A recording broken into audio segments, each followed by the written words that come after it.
Mousse will not be in attendance. Okay. I'll start with Atlas Ingebrigtsen. Chambliss. Here. Johnson. Here. Lee. Here. Lilligren. Here. Lindstrom. Here. Vento. Here. Wolf. Here. Thank you. Thank you. We do have a quorum, and we can continue on with the agenda. And we have a fairly short agenda today, council members, and I'm going to ask, we just have sort of a technical issue, and I'm going to ask that we slightly rearrange the items. And so I would propose that we take item 2 and drop it to the foot of the agenda as the new item 4. And so we'd have a new item 2 and a new item 3. And that is because the comment period for the Livable Communities Act Affordable and Lifecycle Housing Goals is still open until 5 o'clock today. And so the intent would be to take care of the other business first and move what is now item 2 to the foot of the agenda as item 4. Is that clear to folks? Any questions on that? Yeah, cool. So with that, if there's no objections to that change, and with that change, I would propose that we accept our agenda and move on to the approval of the minutes of the December 21st, 2020 regular meeting of the Community Development Committee. Is there a motion to approve the minutes? I'll make that motion, Mr. Chair. I'll second. Johnson. Thank you, council members. Any discussions, additions, corrections? Hearing no discussion, Michelle, please call the roll on the motion. Yes, Chair Lilligren. Atlas Ingebrigtsen. Chambliss.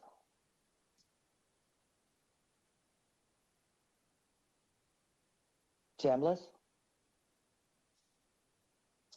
Johnson. Aye. Lee. Aye. Lilligren. Aye. Lindstrom. Aye. Vento. Aye. Wolf. Aye. Thank you. Thank you. That item is adopted, and we will move into our first business item, which is item 2020-332. It's the Legacy Regional Parks Bonding Program and Pass-Through Agreement Signature Authorization. And it's a signature authorization. Do we need a report on this, Director Barajas? Sorry, Chair Lilligren. Yes, I believe Nicole will have a report for you. I'm just checking on it. Heather Giesel, are you available to pitch it if Nicole is not available? This is Nicole. I'm here. I have a script to read to you guys. Thanks. Sorry about that. Nicole, welcome. No worries. Thanks for being here. Thank you. Mr. Chair and committee members, as stated, my name is Nicole Clapp, and I'm the Senior Grants Administrator for Regional Parks and Community Development. So the Community Development Finance and Administration Unit, on behalf of Regional Parks, is requesting that the Metropolitan Council authorize the Community Development Director to execute grant agreements to pass through state funds from numerous fund sources. These include state fiscal year 2020 and 2021 Parks and Trails Legacy Funds, state fiscal year 2021 Regional Park Bonding Program Funds, and state fiscal year 2021 Legislatively Directive Pass-Through Funds. Agreements will go to park implementing agencies according to the legacy formula, which is defined in Minnesota statute, section 85.53. and the bonding formula, which is defined in the Regional Parks Policy Plan. Pass-through agreements will go to legislatively named recipients in amounts defined by the legislature. Funding for the Parks and Trails Fund and the Regional Park Bonding Program is provided at a 100% state share with no local match required, and will be used to fund projects approved by the elected representatives of each of the Metropolitan Parks implementing agencies to support parks and trails that are part of the regional park system. State pass-through grants are provided at a 100% state share with local match if required, defined in the appropriation itself, and will be used to fund projects defined by the legislature. So in the past, signature authority was requested based on a list of specific projects and dollar amounts for grants over $250,000. If agency governing bodies opted to add projects that were not on the original list, or if they increased the budget of existing projects over the authorization threshold, a new signature authorization was required. The additional authorizations decrease the efficiency in grant administration. So changes to the signature authorization process do not impact project review and approval steps that are completed before an agreement moves forward for execution. In addition, all of the funding associated with this business item has been approved by the council in 3 different business items. So August 14th, 2019, the FY20 legacy funds were brought in through a budget amendment. July 22nd, 2020, another budget amendment brought in the FY21 legacy funds. And finally, on November 18th of this past year now, a budget amendment brought in the FY21 bonding and pass-through funds. And at this point, I'd be happy to take any questions that you may have. Thank you, Ms. Clapp. Any questions on that report? Questions from committee members? Seeing none, hearing none, I would entertain a motion to approve this item. Vento moves approval. Thank you. Is there a second? Second by Lee. Thank you, Councilmember Lee. That is before us. Any discussion on the motion? Discussion. Seeing none, Michelle, please call the roll. Yes, Chair Lilligren. Chambliss, Aye. Johnson, Aye. Lee, Aye. Lilligren, Aye. Lindstrom, Aye. Vento, Aye. Wolf. Aye. Thank you. Great. That item is adopted, and we will move on to our new business item number 2, which is item 321-4. That's the 2020 Livable Communities Act Local Housing Incentives Account funding recommendations. And I'll recognize Ms. Beard to introduce our presenter. Thank you so much, Mr. Chair. I asked the chair to give me a moment to introduce Ashley. A lot of you have met her, but some of you may have not, and this is her first presentation to the Community Development Committee. Ashley joined us in May, coming from the state of Michigan with degrees in economics and urban planning from the University of Michigan and work experience at the City of Detroit, as well as the nonprofit Poverty Solutions based in Ann Arbor. She has been an incredibly resilient and adaptive team member to join us in such a crazy year. I've literally met Ashley in person once since she got here in May, and yet she feels so much like a part of the team and the LCA family, and a lot of that is because of just her wonderful attitude and approach toward work. She even went so far as to win Rookie of the Year in our Community Development Community Appreciation Awards, which I'm super proud of. So with that, I'm going to turn it over to Ashley to present to you our recommendations for local housing incentives account for 2020. Thanks. Great. Ashley, well, welcome. Thank you. So I'll jump right in. So I'm Ashley. I'm delighted to work on the Livable Communities team. Can everyone hear me? Okay, cool. And manage the LHIA or Local Housing Incentives account. So LHIA exists to develop and preserve affordable housing, and that includes multifamily and single family housing and rental and ownership housing. So today I'd like to share with the committee these 2020 funding recommendations. Next slide. So For this year, we are recommending 6 multifamily rental projects and 5 single-family ownership projects with $5.5 million in LHIA grants. So 2020 was an unprecedented year in terms of LHIA funding. In 2019, this account was funded with $2.5 million, and it's typical for this account to be funded previously to 2019 with about $1.5 million.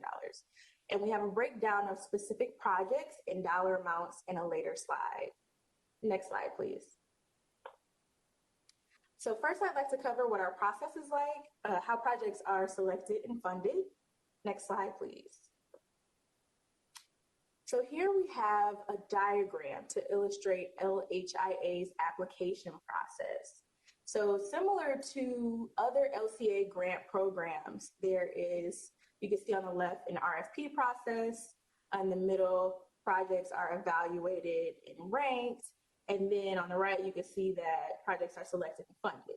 However, for LHIA, we don't manage much of this process in-house, especially the RFP process. So we fund some of the applications that are submitted to Minnesota Housing through their consolidated RFP process.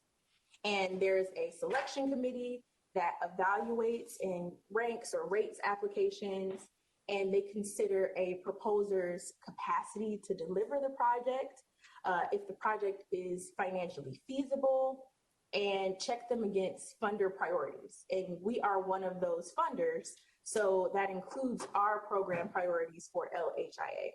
And as a reminder or to inform everyone, LHIA's priorities are projects that provide rental housing for individuals with incomes at or below 30% AMI, proposals that serve large families by providing 2 or more bedroom units, and proposals serving people experiencing long-term homelessness.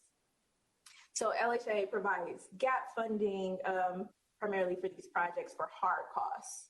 And again, we work with Minnesota Housing to identify those projects that align with the priorities that I just named. Next slide, please.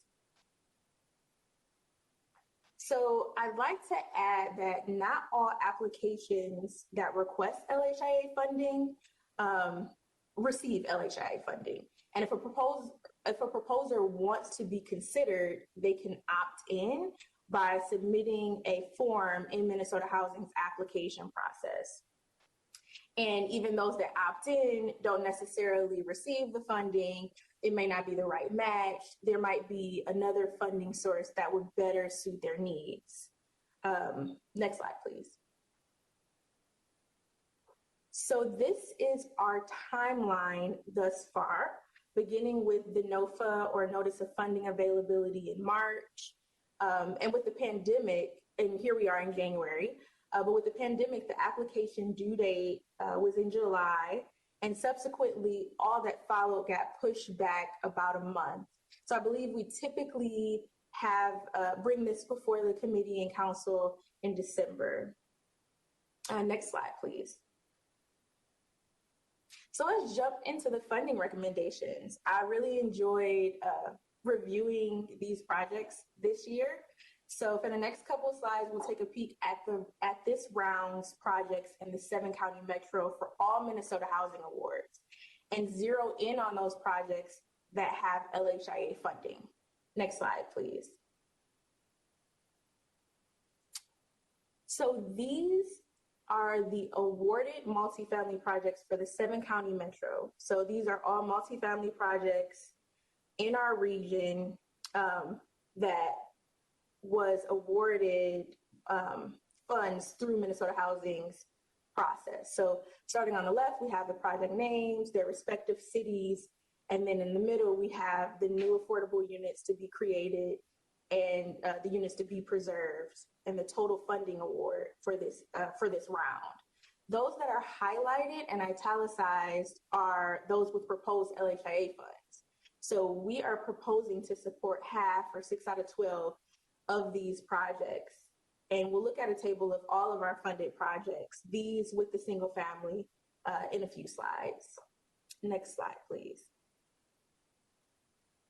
So these are part of the single family recommendations. These are the single family recommendations that was awarded within the Twin Cities, so either Minneapolis or St. Paul.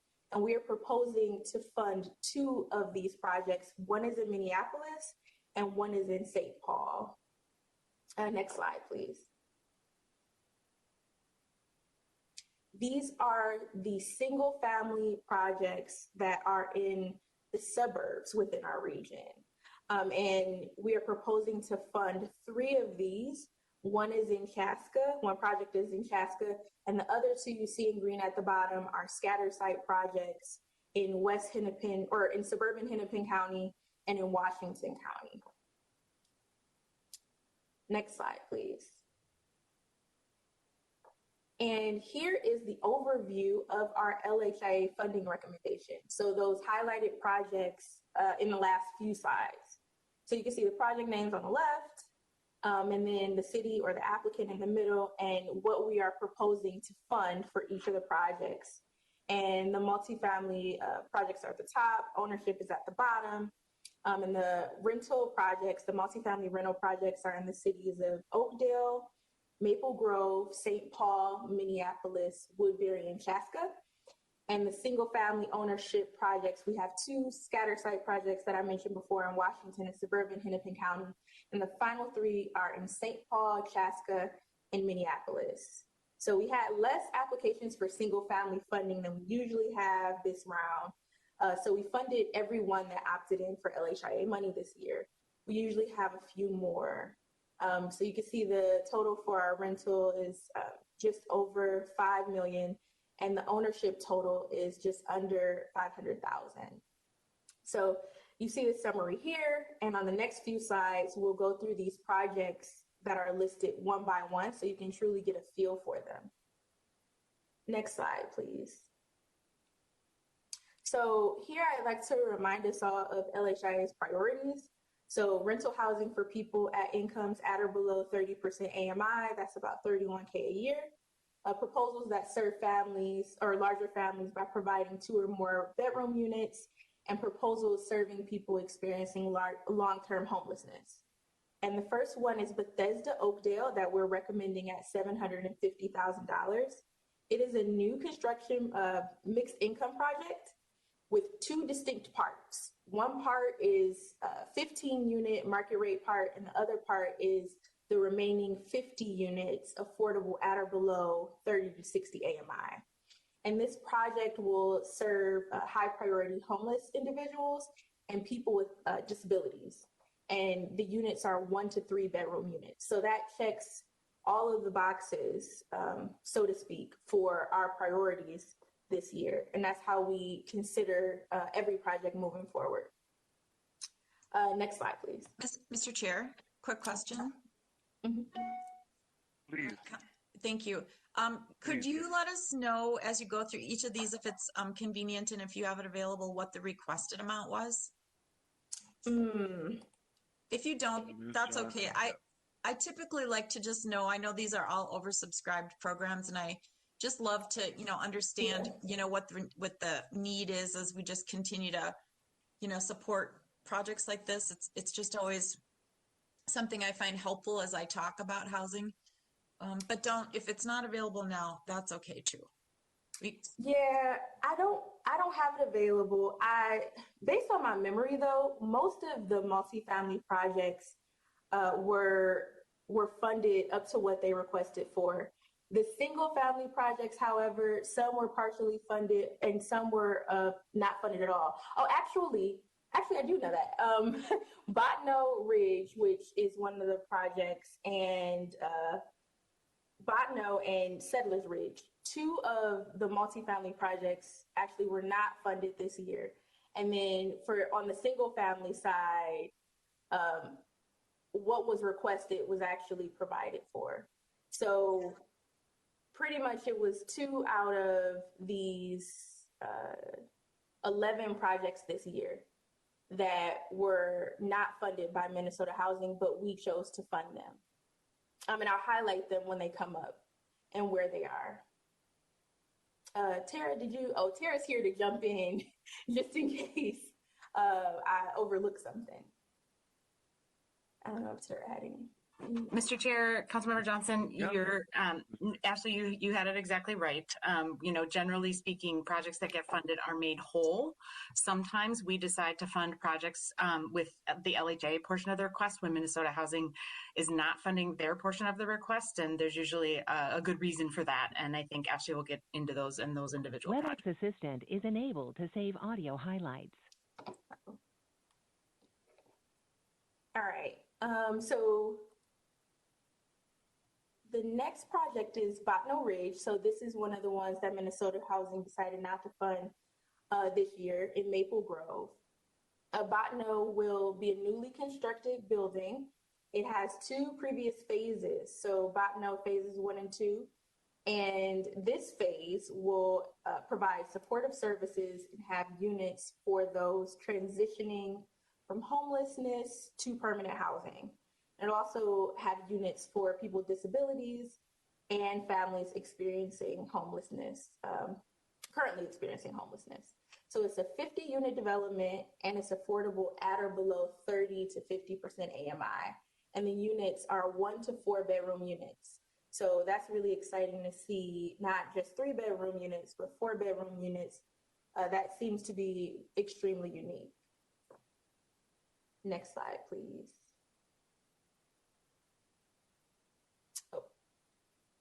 Thank you. So this project, Emma Norton, is in St. Paul, and we're recommending this to be funded at almost $2 million. It's the highest amount of any project that we're recommending to be funded. And it is a newly proposed development with 60 units of supportive housing. It serves homeless women, and those women can have 1 child. It serves women with disabilities and those with histories of chemical dependence or mental health challenges. All of these units will be affordable at or below 30% of AMI. And the efficiency units are being targeted for single individual women, and the 1-bedrooms are for women with a child. Next slide, please. Next, there's Fire Station 1, and this is a really cool rehab or adaptive reuse project. The recommended amount is a little over $1 million, and Fire Station 1 will be a new 90-unit or a rehab/new 90-unit building, affordable at or below 50 to 60% AMI, and it'll serve high-priority homeless individuals and will accept housing vouchers. Most of the units will be efficiency to 2-bedroom units. And that's in Minneapolis. Next slide, please. So this is Settlers Ridge, another project that Minnesota Housing decided not to fund this year. It's in Woodbury, but we suggested, or we're recommending it be funded at $250,000. It's a new construction project with 84 units, affordable at or below 50% AMI, with 1 to 3 bedrooms. And Settlers Ridge also applied for LCDA funds, and I believe wasn't selected to move forward. But we think that it is a really good housing project in an area of the region that could use more affordable housing. So we were moving to recommend funding for this project. Chair Lilligren, I have a question. Councilmember Chambliss. Okay, I saw your lips moving. I assume that means it's okay. Yeah, please go ahead. Yeah, please do. Yeah, thanks, okay. So do you know how much funding Settlers Ridge had requested, or how much they need, and and how they plan to fill the gap in funding? I think I need to punt that to Tara. She knew a little bit more about the history of Settlers Ridge than I. Ms. Beard. Oh, through the chair. I'm sorry. Thank you, Mr. Chair. Councilmember Chambliss, that's a great question, and we definitely don't kind of just arbitrarily award the LHA portion of a request if Minnesota Housing isn't funding it. So we did have conversations with City of Woodbury staff to talk about the long-term solvency of the project if it did not receive funding from Minnesota Housing. And we're reassured from them that there are very strong indications that the city will support a TIF district. There's also a chance that the project will come back for LCDA funds next year. As you recall in some of our scoring criteria conversations, a huge reason why the Settlers Ridge did not score highly in 2020 was due to a lack of points in innovation and demonstration value. And so the restructured scoring criteria for 2021 may make Settlers Ridge more competitive this year than it would have been in 2020. And it is a common bond project for what it's worth. So it is an experienced affordable housing developer as well. And we're hoping that recommending this funding will allow the project to stay alive long enough to become fully funded. It is very rare to have a this deeply affordable of a project in a single family neighborhood of Woodbury, where there are a lot of retail jobs and not a lot of multifamily affordable housing. So it was a really important project to us to try to find a way to continue to support. But I hope that answers your question. Thanks. Councilmember Chambliss? Yeah, having trouble with my mute. Yeah, that did answer my question. I'm really excited about this opportunity and the openness of Woodbury to fund this new affordable housing construction. Agree. Ms. Johnson? Yes, thank you, Chair, and thank you, Councilmember Chambliss. Tara had asked me a question, and I actually responded in the chat to everyone. So I was looking deeper into Botneau Ridge, and I see that they received interim loan funds from Minnesota Housing, but for some reason throughout the board report, throughout Minnesota Housing's board report, it states that they didn't fund either one. So I think it may be a confusing point on my end when I'm interpreting Minnesota Housing's board report, but I'll definitely ask more questions and circle back on Botneau Ridge, or Botneau Phase 3. So next slide, please. West Creek Apartments. This one really just brightens up my day. So in November of last year, the council amended our 2020 fund distribution plan to include an additional $1 million, and it allowed us to include funding for West Creek Apartments. And this is a new 18-unit supportive housing development serving homeless youth and youth with disabilities ages 18 to 29 years old. And all of these units will be affordable at or below 30% AMI and be efficiency units. And this will be the first supportive housing development for youth like this project in Carver County. And this is in Chaska. So this was a really exciting project for me to look over and read, and it seems to meet a need in the region. Next slide, please. So we're crossing into the single family projects. So single family ownership projects. So the first project here is in Washington County. And this proposal, we're recommending it be funded with $90,000 to purchase, rehab, and resell 3-bedroom homes in Washington County that are at affordable at or below 80% AMI. And the proposal indicated that they are targeting buyers with incomes that are between 50 and 70 AMI. And this is the first proposal, or this is the only single family ownership proposal that states that they're targeting that income bracket. All of the rest of the projects that we are funding are affordable at or below 80% AMI, which I think that's a home price of about $293,000. And this is a scattered site project, and these will be community land trust homes, so affordable in perpetuity. That means that the buyers will own the home, but not the land under the home. And then homes are resold and kept affordable within the land trust. Next slide, please. So the next single family project is in St. Paul, recommended at $40K. So this is an acquisition and rehab of a 5-bedroom home with an accessory dwelling unit, or ADU, in St. Paul. And ADUs are like granny flats or an additional home on a property. This project will also include independent living assistance for those that temporarily or permanently occupy the home. And it's also affordable at or below 80% AMI. And once again, it's a 5-bedroom home. So this is a really unique project that came through this year. So I was really excited about ADUs. I get excited about granny flats. All right, next slide. This is homes within reach in suburban Hennepin County, recommended at $210K. This proposal is for the acquisition and rehab of 8 community land trust homes across the county.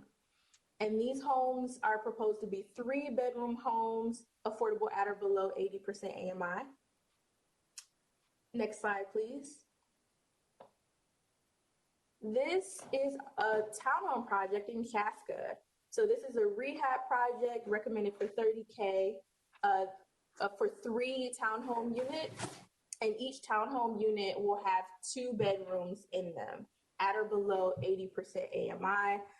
This project really stuck out for the selection committee because it's a really innovative project that'll cost a lot of money to rehab and preserve.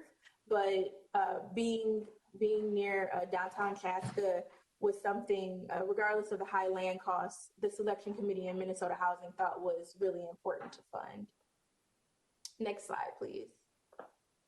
So this is our last project for our single family ownership projects. PPL Greenbelt, or Project for Pride in Living Greenbelt project. And we're recommending this be funded for $60,000 for the construction of 5 3-bedroom homes in North Minneapolis. And this is specifically in the Hawthorne Eco Village neighborhood. And these homes will be affordable at or below 80% AMI as well. Next slide, please. So this slide, wrapping up, is the anticipated outcomes of our grant funds. So on the left, we have the amount funded for 2020, which is $5.5 million. And we estimate this to leverage $38 million and $51 million in private and public investment. We're proposing this year to build 360 new affordable housing units. And that breaks down into 352 rental, as you can see, and 8 ownership units, with 12 housing units of ownership housing to be preserved or rehabbed. And then the right column totals our LHIA awards to date, and that does not include the 2020 amounts on the left. But as you can see, over the years, LHIA has been making a big impact. Next slide, please. Well, I feel like LHIA has been making a big impact. So this year, it was a joy to review these projects and work in partnership with Minnesota Housing staff this year, and also to work with my teammates as they helped guide me through this first year of working here and working with LHIA. So in summary, our recommendation for 2020 is that the Met Council award these projects and authorize our Community Development Division Director to execute these grant agreements on behalf of the Council. That includes my presentation, and I'm open to answer any questions. And again, Tara is here to jump in and answer any questions that fly over my head. Yeah, thanks, Ms. Johnson, for your report and your enthusiastic work on this, and welcome to the Met Council. And committee members, questions for Ms. Johnson? Mr. Chair, Councilmember Bento. Yeah. Councilmember Bento. Thank you. Thank you, Ashley. I love your enthusiasm and welcome aboard. I think it's pretty impressive that you got the Rookie of the Year right off the bat in the middle of a pandemic. You may need to give us a presentation some night about social skills so that when we get to be back together, we reconnect as a committee. But I am wondering, and this is kind of in the weeds stuff, and I will certainly understand if you don't have an answer tonight, but I'm wondering for those projects that are rehab, if there are additional funds available elsewhere that help deal with issues like lead paint and asbestos abatement and other kinds of rehabilitation that can become very costly for these types of projects.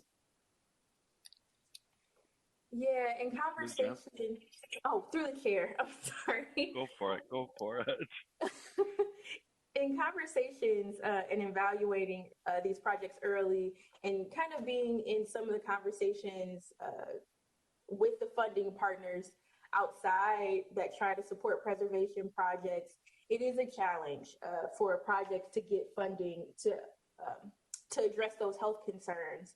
But I definitely want to put this to Tara, who's been working a little bit closer with this, because that's pretty much all I know, that it's a challenge. I don't really know what's actively happening to address it. Ms. Beard, do you have anything to add? Thank you, Mr. Chair, Councilmember Vento. Yes, there are certainly county level programs, local government level programs that address lead paint abatement, asbestos abatement. Our own TBRA program can pay for some like demolition of, I can't remember, I think it's just asbestos, because some of the Deed and County programs will fund the lead-based paint, but I might have that backwards. Martin, of course, would know for sure. So there are absolutely other sources of funding that are more specific to environmental cleanups. I couldn't speak to, if they're sufficient to meet the need or not, but I do know that they exist at other levels of government. Thanks. Councilmember Bento? Is that it? Okay, cool. Councilmember Lee. Thank you, Mr. Chair. I was intrigued by the pieces about the land trust, and I was just wondering, is that a new thing, or is that something that we have usually supported in the past? I think it's really innovative, and I just want to learn more about how we came to that situation. Thank you. Sure. Ms. Johnson or Ms. Beard? Yeah, through the chair, Councilmember Lee, can you repeat the first part of your question? I only heard the most of the last part. Yeah, so the projects we have that are being held within a land trust, is that something that is new, or is that something we've done in the past?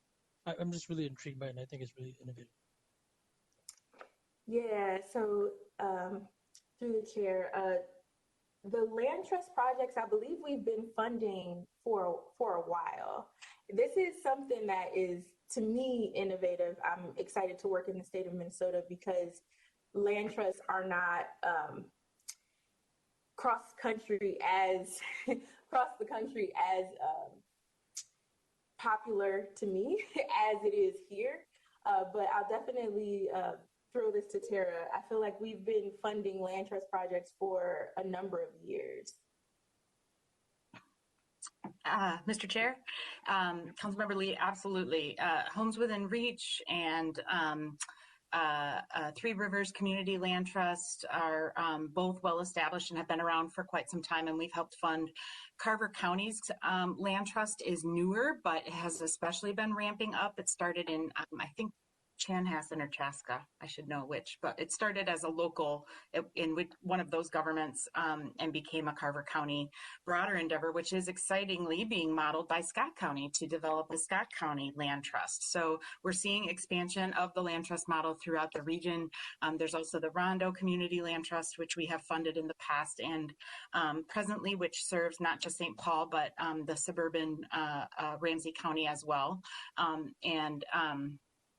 We haven't been requested funding from the City of Lakes Community Land Trust, which serves the city of Minneapolis, but it is the third largest land trust in the country, which is pretty impressive. And we have funded them in the past. So we have a great history of not just funding, but also supporting growth and development of land trusts in the region and hope to continue to do so.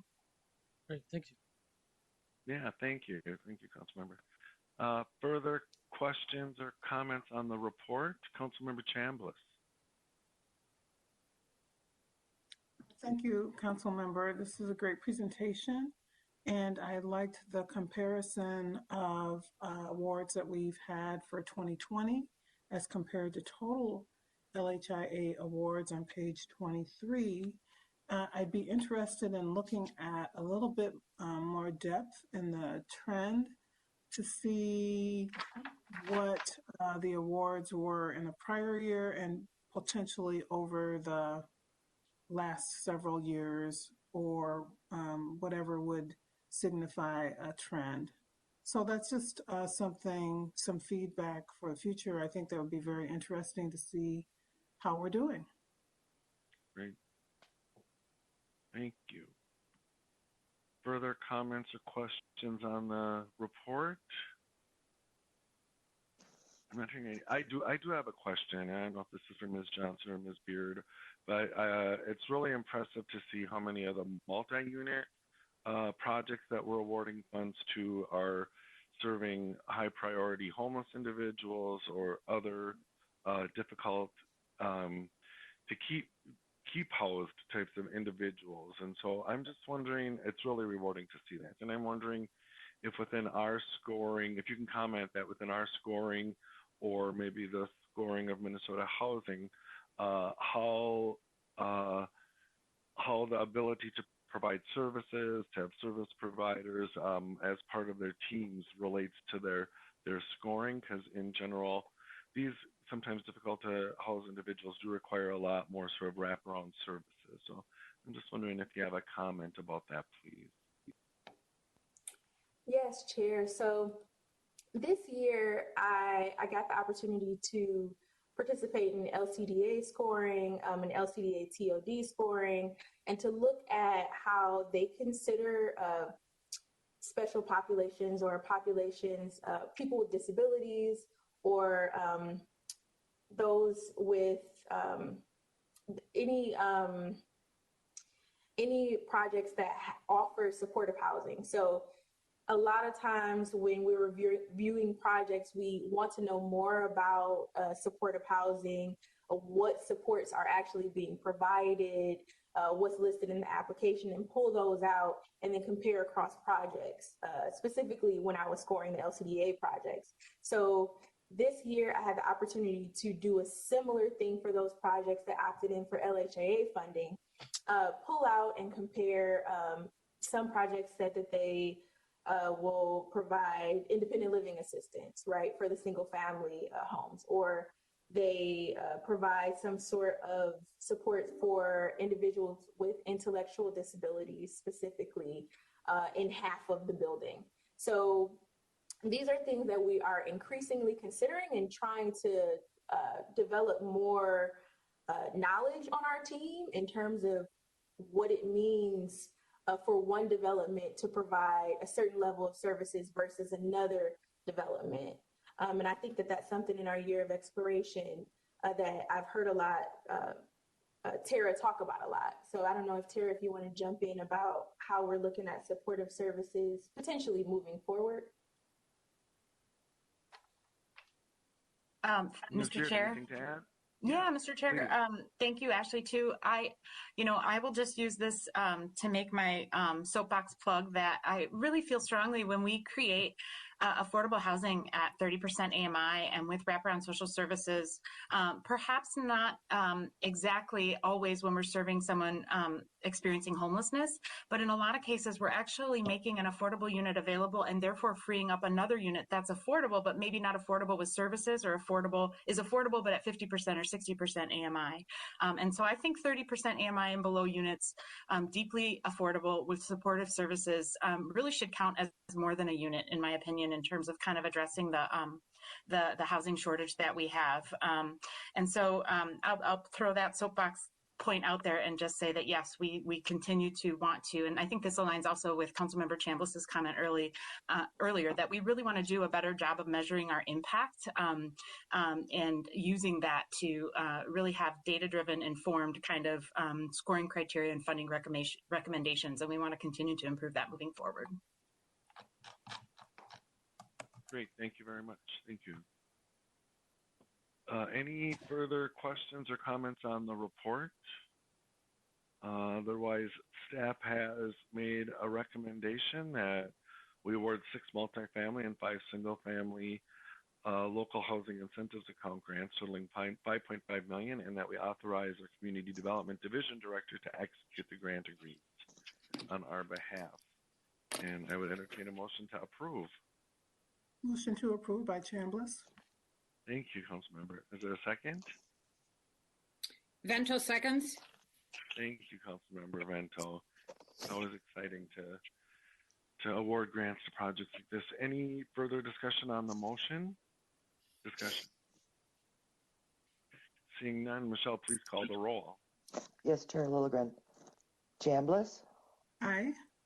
Johnson, Aye. Lee, Aye. Lilligren, Aye. Lindstrom, Aye. Vento, Aye. Wolf. Aye. Thank you. Thank you, Michelle. That item is adopted, and we will move on the agenda to our new number 3, which is 2021-5. That's the project-based voucher award recommendations. And Ms. Smith is here to give us a presentation on this item. Ms. Smith, welcome. Thank you, Mr. Chair. Good afternoon and Happy New Year to you all. Here this evening, I'm Terry Smith. I'm the Director of the Council's Housing and Redevelopment Authority, and here to recommend some projects for project-based vouchers. Next slide, please. So this is sort of a review slide to reground us and what project-based vouchers are and sort of set the premise for tonight's presentation. As you recall, the Housing Choice Voucher Program currently has 6,859 vouchers connected to it. The U.S. Department of Housing and Urban Development allows housing authorities discretion to project-base up to 20% of those vouchers in either new construction or existing housing developments. The current council approval includes up to 20%. So the council has approved us to project base up to 20% of our vouchers. Currently today, we have about 88% of our vouchers that are tenant based, and we have about 12% that are project based. And the currently awarded 845 project-based vouchers have been awarded in 48 different projects throughout 30 communities in the region. And that does not include yet tonight's voucher awards.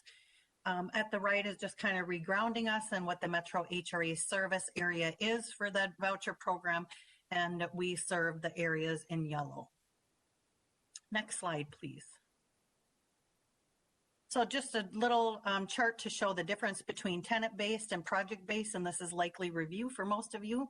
But under the tenant-based voucher program, the voucher is actually tied to the tenant. So the tenant moves from place to place, unit to unit, city to city, really anywhere they want to go in the country that has a voucher program. The tenant pays 30% of their income towards rent and utilities. I have that the tenant has locational choice because the tenant is responsible to find a unit on the open rental market and find a landlord that's willing to accept a voucher. And in these market conditions, that can be somewhat of a challenge, actually finding a unit where a landlord's willing to participate. The tenant-based voucher openings are filled with HRA waiting list applicants, and there is some concentration of voucher holders under the tenant-based program in lower rent areas of the region. You will recall our recent conversations about adopting small area fair market rents, and we're hoping that that will lead to allowing tenants to move into higher rent areas and not have concentrations in lower rent areas of the region. Under the project-based voucher side, the rental assistance become attached to the unit. So a tenant moves into a unit, as long as they're living in that unit, they receive voucher assistance. When they move out, a new low-income family moves in and receives rental assistance. Again, tenants pay about 30% of their income towards rent and utilities. I have that locational choice is limited because a tenant is essentially offered a project-based voucher unit that's vacant at the time, so they don't have a lot of choice in terms of where they live with the project-based voucher assistance.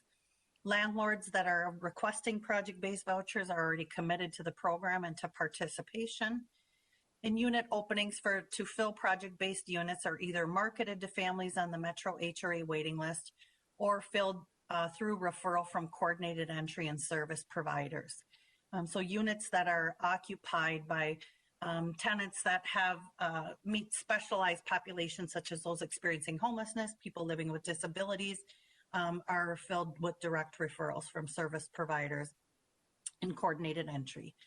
And then, project-based vouchers, awarding them in developments, ensure that permanent affordable housing units are available in good neighborhoods. And we have some, you all have some discretion in where those are awarded. Next slide, please. You will see some themes here from Ashley's presentation to the projects that I'm recommending tonight for project-based vouchers. And the Metro HRA issued a request for proposals to offer and award 200 project-based vouchers back in May of 2020, and proposals were due in June of 2020. Historically, the Metro HRA has offered and awarded project-based vouchers through the Minnesota Housing's consolidated RFP process, the same way LHIA funds are awarded in a number of other financing tools for affordable housing developers. You may recall an item that came before you and the full council back on May 13th, where I was requesting approval to issue an RFP independently of Minnesota Housing's process to ensure that we could prioritize the proposal selection process through the Metro HRA instead of relying solely on Minnesota Housing to score the applications, and particularly as it relates to existing housing. So awarding opportunities for existing housing where there isn't a need for additional financing tools. As part of the RFP process, we received 24 applications for 24 different projects that requested a total of 321 PBV units. So substantially oversubscribed in terms of request and award. And the proposals were ranked using the below selection criteria shown on this slide that was approved by you all back in May. Really owner experience, extent to which projects further the goal of deconcentrating poverty, to promote projects located outside of areas of concentrated poverty, unless the project is preserving an existing subsidy, to increase the supply and availability of affordable housing from a broad standpoint, to integrate housing and tenant services for special needs tenants, and to promote service partnerships that link supportive services with housing. And this is sort of getting at the question that Councilmember Chambliss, I believe, was asking, but we switched these possible points this year. And so the highest scoring points were awarded to supportive service projects. And you'll see the ones that made it through the entire process all are serving some sort of specialized population and have supportive service connections to really help families achieve housing stability. We gave some points for larger projects for families that need 3 or more bedrooms. We considered the extent to which the projects link housing, jobs, and transportation, and then the extent of community support within the project. Next slide, please. So the RFP outlined additional provisions because although we were issuing the RFP outside of Minnesota Housing's consolidated RFP process, we still wanted to do some coordination. And we also, it's important that we're committing project-based voucher resources to projects that are to become financially feasible. So we don't want to award project-based vouchers to projects that aren't going to come to fruition and essentially have the vouchers, sitting on a shelf somewhere waiting for a project to get fully funded. So we included language in the RFP that required new construction projects to receive full funding in 2020 in order to get the formal award of the project-based vouchers. So there were 13 projects that out of the 24 that submitted applications, and after the scoring was done by Metro HRA staff, 13 projects received letters of intent for 196 project-based vouchers prior to Minnesota Housing's application deadline for the consolidated RFP. And those projects received the letter of intent that essentially stated, if you receive all of your funding, the Metro HRA will formally commit project-based vouchers to your project. In these letters of intent, then the developers and owners went into Minnesota Housing's process and application process and were awarded additional points for committing to serve and accept project-based vouchers on those projects. So we initially received 24 applications. 13 of them received letters of intent from us saying if you get funded will give you the vouchers, formally in the action that I'm reviewing today. And of those 13 projects, 6 received full funding to move forward. So today I'm recommending 81 project-based vouchers, 4 in new construction developments and 2 in existing housing developments.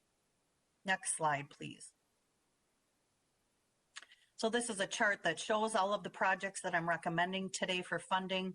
One is Beyond New Beginnings in Chaska, and that's 4 units. I'll go through each one of these in future slides as well. Carver County School District Partnership, which is a really cool partnership with the school districts for 5 project-based vouchers. Cranberry Ridge in Plymouth for 10. Edison 2 in Roseville for 4. Trails Edge South in Waconia for 8 project-based vouchers, and then Vista 44 in Hopkins, recommending 50 project-based vouchers for that project today. You note there's one project on this list, Cranberry Ridge in Plymouth, is outside of the Metro HRA normal operating service area, so that project will require a joint powers agreement with the Plymouth HRA in order for us to administer vouchers there. Next slide, please. So the first project I'm recommending today is called Beyond New Beginnings and is in Chaska. This is a Carver County Community Development Agency. They own a building in Chaska that has housing units in it, 2-bedroom units, and a retail space that the CDA is going to convert for, and the space will be used for resident programming.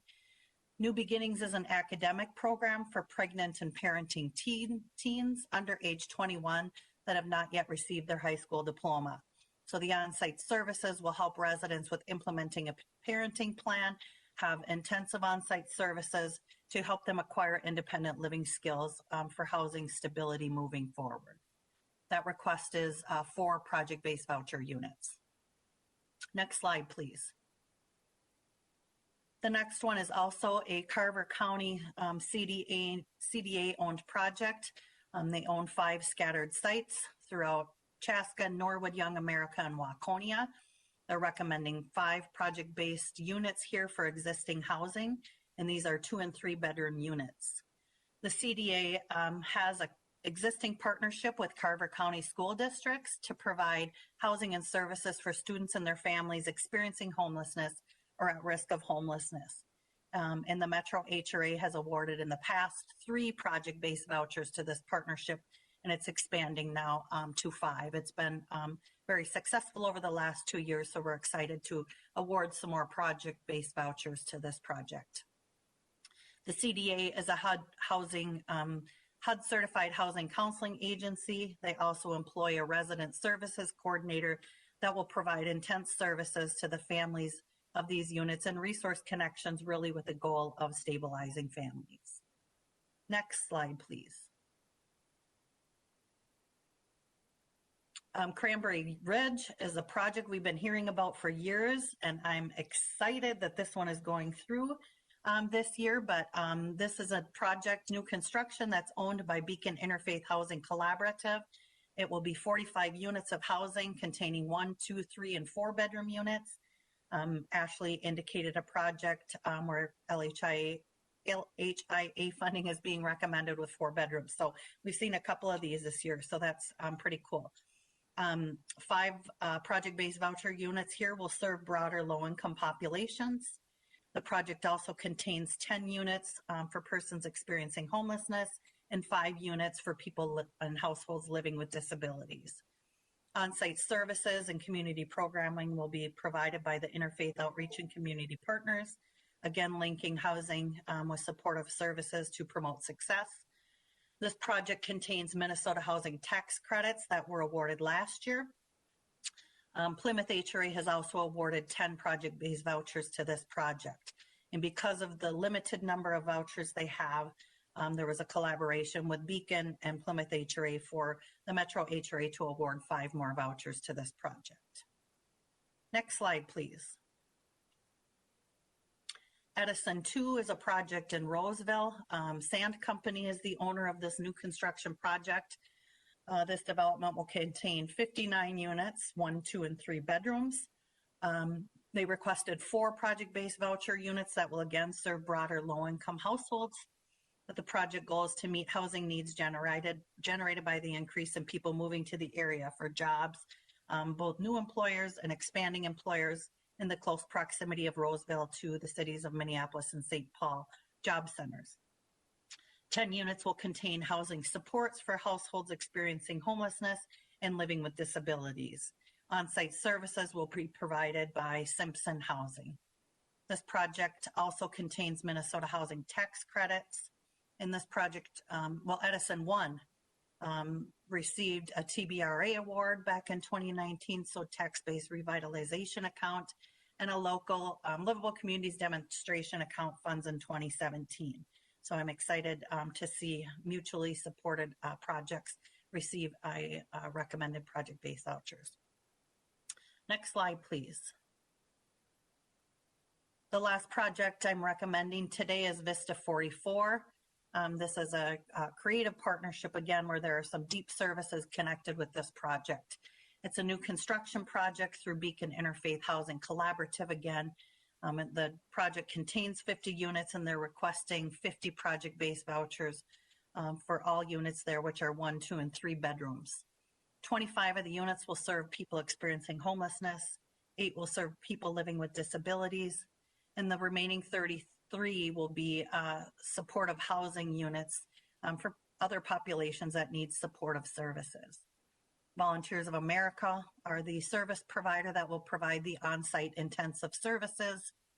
And really the project is intended to be the first step in helping families build pathways to stability and prosperity. This project was awarded Minnesota Housing Infrastructure bonds and potentially 4% tax credits, and received a recommendation of $1.5 million in LCDA funds, and then also a recommendation of TBRA funds, so other council support. This project was sort of the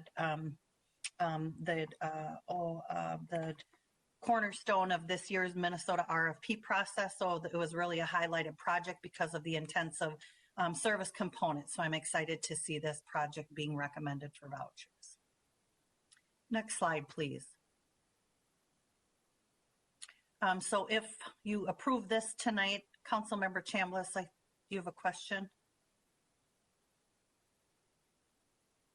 Yeah, yes, if I may, Chair. Yeah, please, Councilmember. I think I missed seeing Trails Edge in the presentation. Can you speak to that a little bit? Yes, Councilmember Chambliss, Trails, Mr. Chair and Councilmember Chambliss, Trails Edge, let me see, just looking at my spreadsheet, Trails Edge is not being recommended for funding because they did not get their tax credits. So they are not being awarded all the funding necessary to move forward in this year's funding process. So we're not recommending them tonight for project-based vouchers. Okay, thank you. Thank you. Ms. Smith. Let's see. Back to my other screen.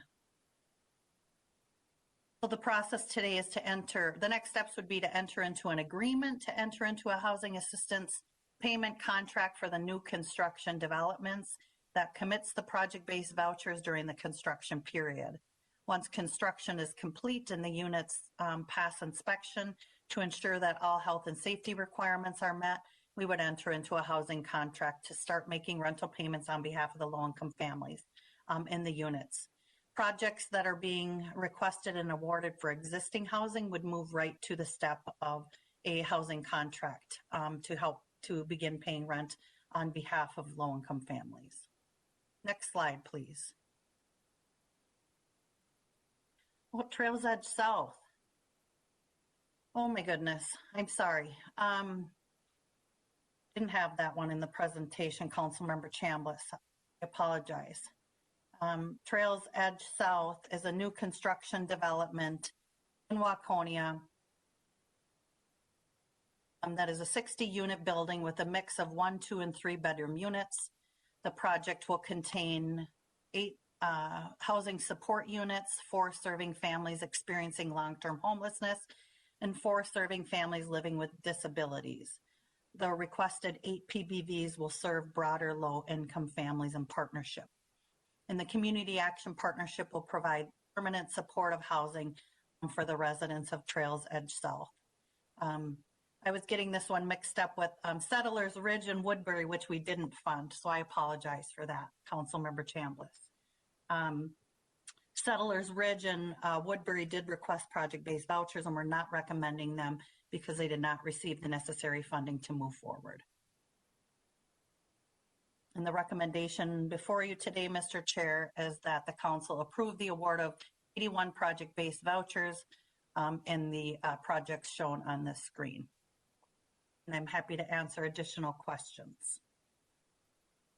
Thank you, Ms. Smith, for your work and for your report. And I'll ask committee members in a moment. One question I would have, Terry, is just since we did it differently this year with the independent RFP process and with some deliberate coordination with Minnesota Housing's process, I'm wondering if you just had any comments on how that went. Mr. Chair, thank you for the question. It's a question we've been toying with for years, and developers have been asking us to do that because it helps them get the other necessary financing that they need, like the tax credits.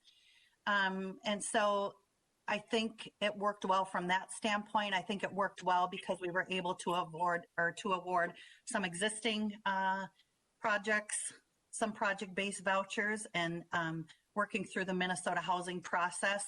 They don't have as much paperwork to fill out to apply for vouchers. So I think from that standpoint, it helped. And then I think we, the council, or you all as policymakers, have more opportunity to fund projects that you are interested in as policymakers instead of relying solely on Minnesota Housing's policy priorities. Great, thank you, very helpful. Committee members, other questions on this report? Yeah, Councilmember Bento. Thank you, Mr. Chair. Terry, I just love when you come with these recommendations, and I'm particularly intrigued by the Chaska, Carver County, and Vista 44 proposals.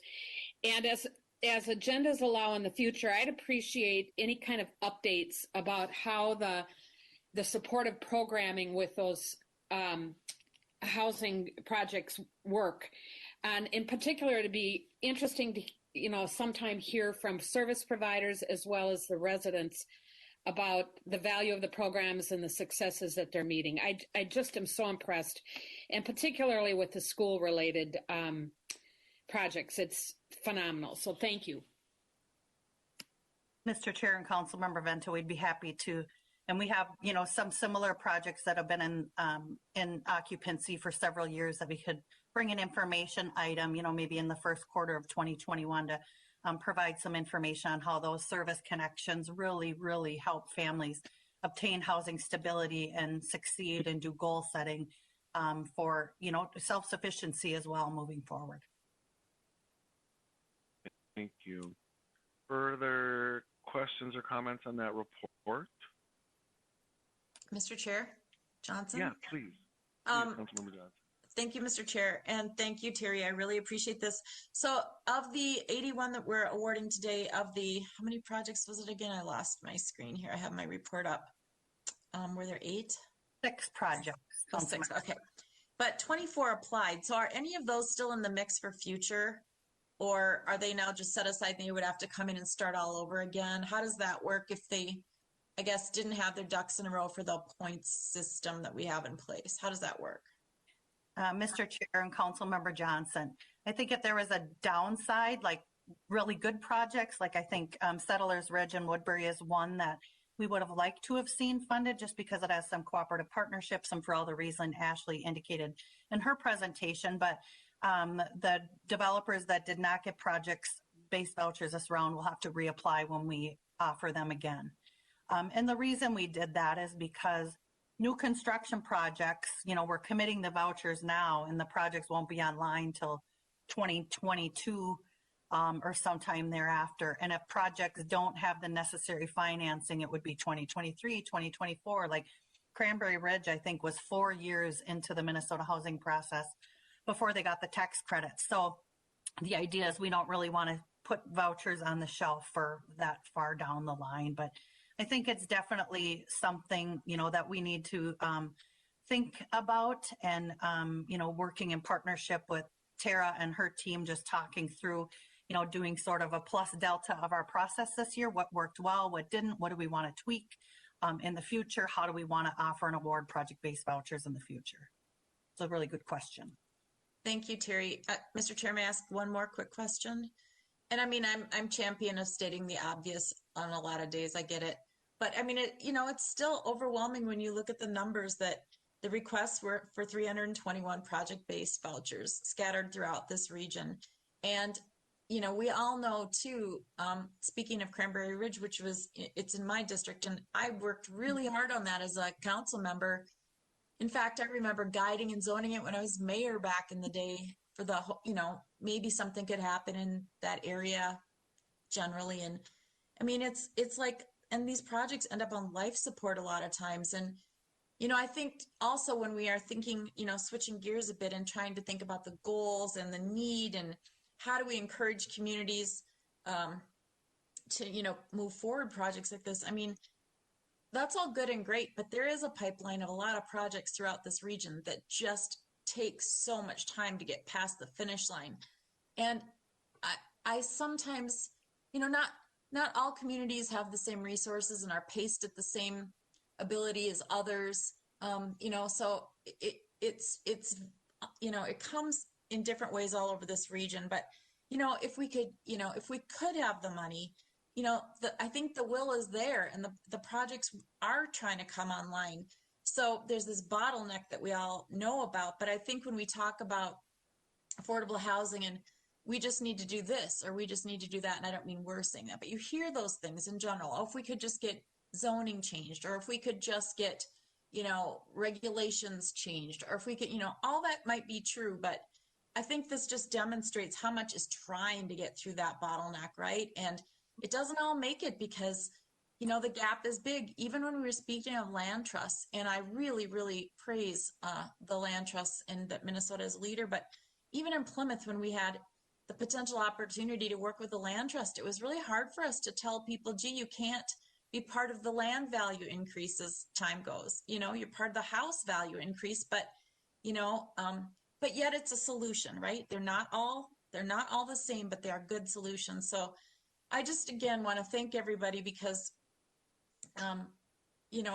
just, I guess with policymakers and the people that make decisions that impact all of this beyond our abilities, to just let them know when they say, oh, this community doesn't do that, or that community won't do that, or this community only cares about that. That's just not true, because we see what comes through just on our agendas and what doesn't make it for approvals. And they're worthy as well in their own ways. So I'm sorry.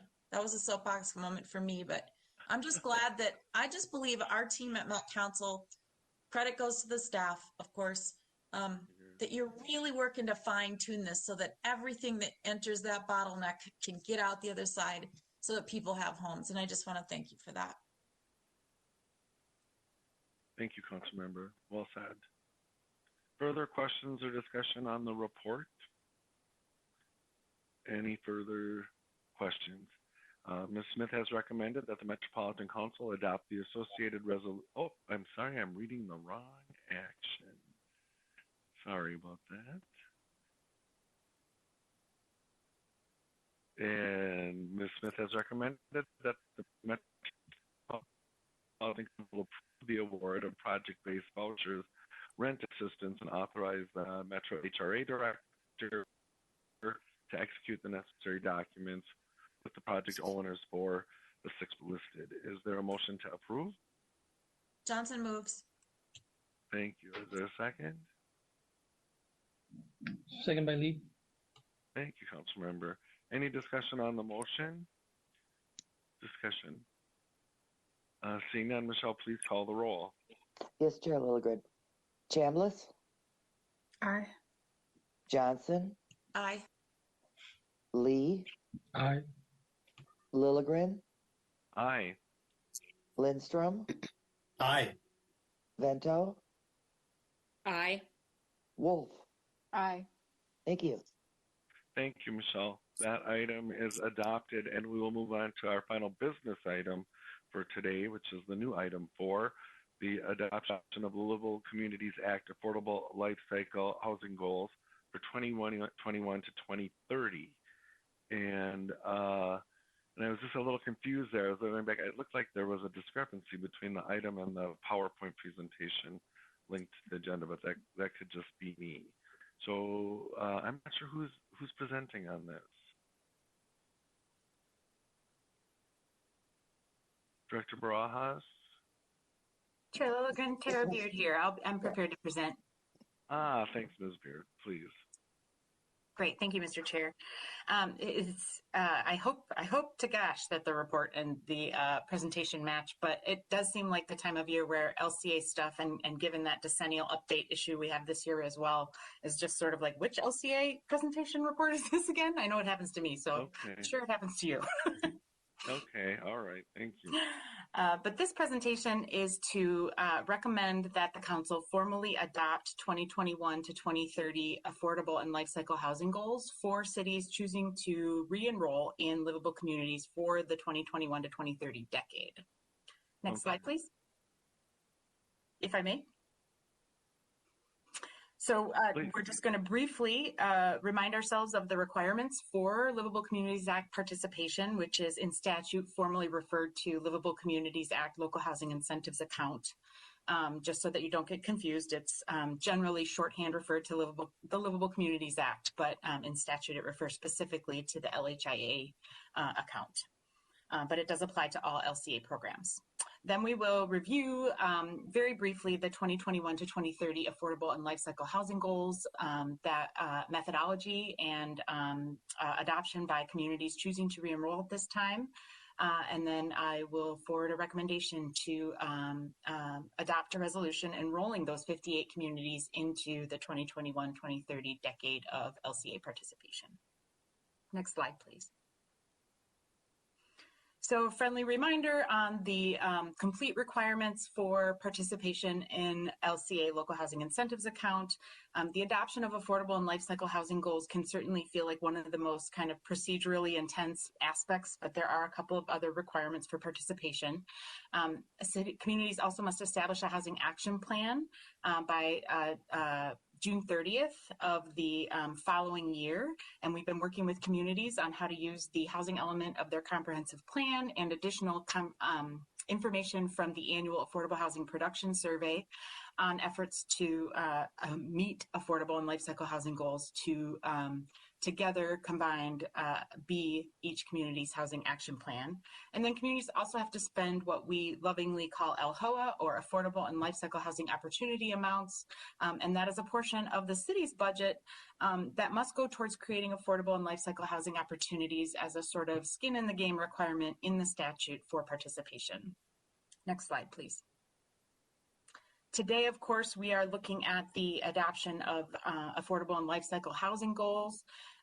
They are updated every decade. They're based on the allocation of affordable housing need that is adopted in communities' comprehensive plans, which is based on our forecasted growth expected in each community and the share of that growth that we expect to be low and moderate income. 58 communities have adopted, locally adopted by resolution, 2021 to 2030 affordable and life cycle housing goals prior to the statutory deadline of November 15th, 2020, and are seeking re-enrollment that would be achieved with adoption of this resolution. To be clear, the opportunity to enroll in the program is available on an annual basis, but we do a sort of decennial batch re-enrollment aligned with our other kind of decennial calculations around forecasts and affordable housing need. So these 58 communities are not the only communities that can participate for the entire decade. They are simply the communities that are re-enrolling right now and will therefore be eligible to apply for grants in 2021. Next slide, please. This is a list of the 58 communities that have adopted affordable and life cycle housing goals for the 2021 decade. I'll just pause for a moment so folks can take a quick look.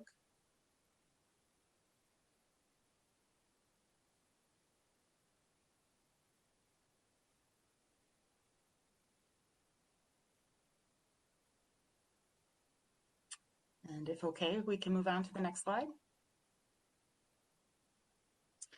With that, staff is recommending that the Community Development Committee recommend that the council adopt the associated resolution that will enroll and formalize the affordable and life cycle housing goals for the 58 communities for the 2021 to 2030 decade.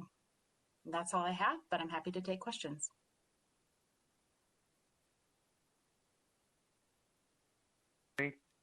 Thank you, Ms. Beard, and to your team for your work on this. And this is what confused me, Tara, was the language of the recommendation on the PowerPoint is different than the language of the recommendation on the staff report. Oh. And so and my guess is they effectuate the same thing, but I was just kind of comparing those, and that kind of threw me off. So I guess maybe I would turn to you for clarification, or possibly Director Barajas.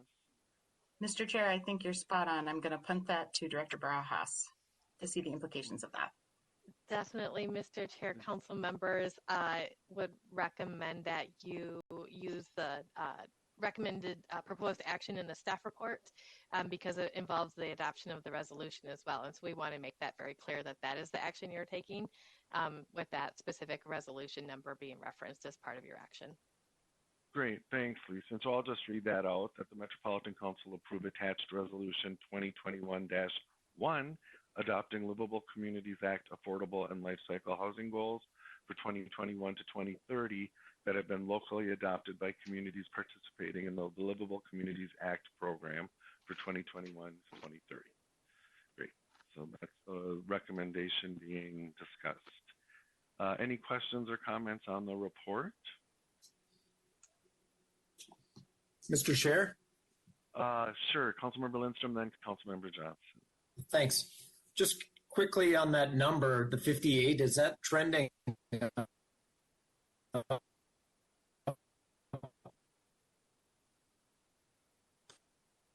upwards or downwards? Ms. Beard? Thank you, Mr. Chair. There was some cutting out, Councilmember Lindstrom, but I think I got the gist of your question, so I'll go ahead and answer. But if I don't capture everything you asked, please let me know. It is trending downward. As of 2020, we had 97 participants, so 58 is quite a downward cycle, and there's a couple of reasons for that.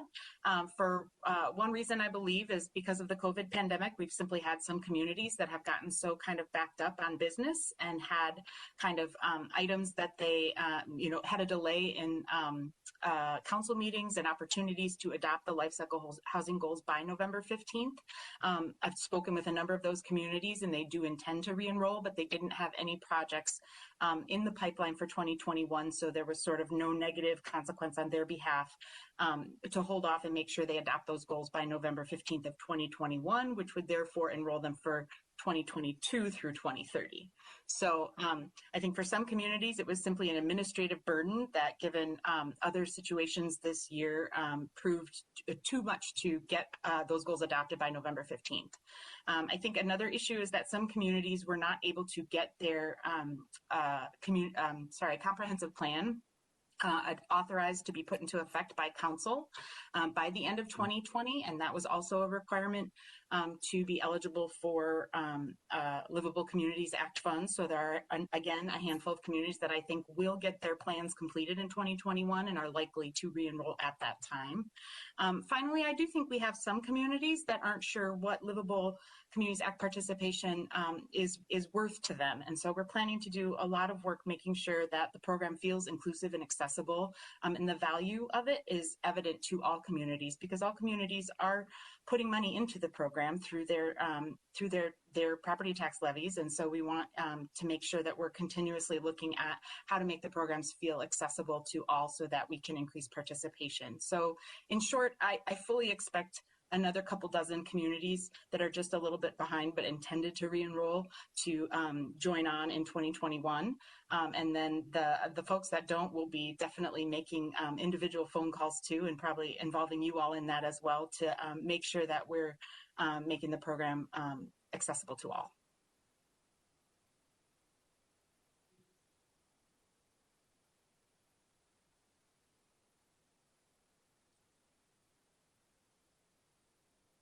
Mr. Chair. Please, Councilmember Johnson. I was having trouble unmuting. Thank you, Councilmember Johnson. Thank you. Councilmember Lindstrom asked my question, but I'll have a follow-up question as well. So, Tara, do we track over the years? Well, I know we track who the participants are for livable communities. Do we track how often they received funding and how much over any time period, or perhaps those communities that don't receive funding but have applied? I mean, I just really, to your last point, we've talked about this in our housing work group to a degree, but, you know, trying to figure out too, those ones that are trying to get funded, are they getting funded? Aren't they getting funded? Because not, again, the playing field, when I was on my soapbox earlier, it's not all equal out there in effort and ability to get things done, but it doesn't mean that the will isn't there. Sometimes you have the opposite. You have all the resources and there's no will, right? So I'd like to figure that out. And I know you're looking at that. I know you're keeping an eye on that, and I really can appreciate that COVID and comp plans and things are holding communities back a bit this year. So it'll be interesting to see who comes on the next year or two. But I really do still want to kind of crack that nut because, you know, I've got cities that I don't know, exactly why or why not they're doing what they're doing, but maybe again, they just don't feel like they'd ever really have a shot at receiving funding. So I just want to explore that more as we keep going forward on this program. Thank you, Councilmember. Further questions or discussion on the report? Councilmember Chambliss, I would ditto what Judy said. I'd be interested in exploring the statistics more, looking at ways that we understand where the opportunities are and where they're not being taken advantage of. Either maybe they don't know, maybe the communities don't know what the process is, but they would like to see these services. Maybe there needs to be education around that, but a little bit more time on how to increase access would be great.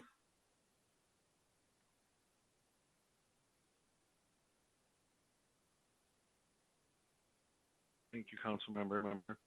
I turned my camera off just because my WebEx is really choppy and it's just a little smoother when my camera's off. So thank you, Councilmember. Further discussion on this? Mr. Chair, I'm happy. Ms. Beard. Sorry, Mr. Chair, I'm happy to address those comments, if that would be okay.